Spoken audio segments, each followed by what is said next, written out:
Well, she's a health coach and she's a cookbook author. Beautiful pictures in her book, Wandering Palate, which is part recipe book, part travel journal. So let's travel to the kitchen of Erica Schlick, who shows us her recipe for glazed short ribs.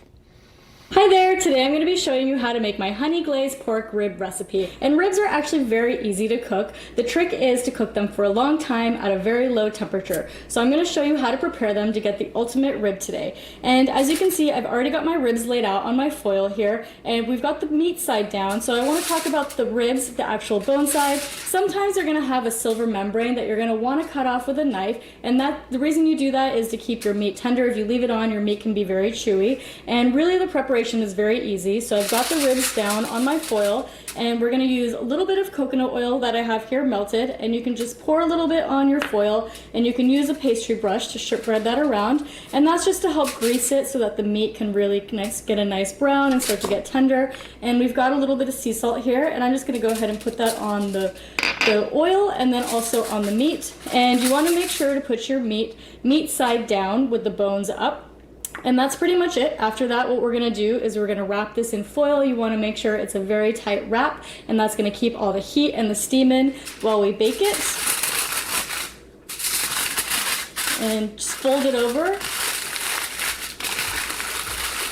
And as you can see, that's nice and tight. So now we're going to put that in our oven, and we're going to bake these for 3 hours at 275 degrees. And once they come out, we're going to go ahead and put our glaze on. And I've gone ahead and pulled our ribs out of the oven now, and they've been cooking for about 3 hours. And now we're going to make our honey glaze. So I have half a cup of honey, and we're going to add in 2 tablespoons of tamari. You can also use coconut aminos.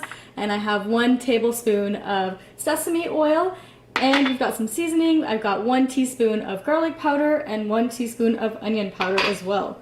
And so I'm just going to use a whisk and combine that. And it's going to be a nice thick kind of honey style glaze. And what we're going to do once we have this mixed up is we're just going to go ahead and apply it to the meat side of our bones. And you can always put a little bit on the back side with the bones as well. And then we are going to pop these back in the oven for about 10-15 minutes, just until the glaze gets a nice kind of glazed, crispy layer on top of the ribs, and our ribs will be ready to eat after that. So here is our glaze. Gonna go ahead and glaze both of these, and whatever glaze is left over, like I said, you can just kind of use a pastry brush, and you can lift the ribs up a little bit, and you can just kind of paint the back side of it. You can even pour a little bit on the pan. It's just going to give it a nice kind of crispy glaze for the bones to sit in. And that is ready to go back in the oven. All right, our ribs are back out of the oven. The glaze has crystallized on the meat, and they're ready to eat. And as you can see, the meat is just falling off the bone. So I'm going to go ahead and do a taste test and make sure these turned out good. So good.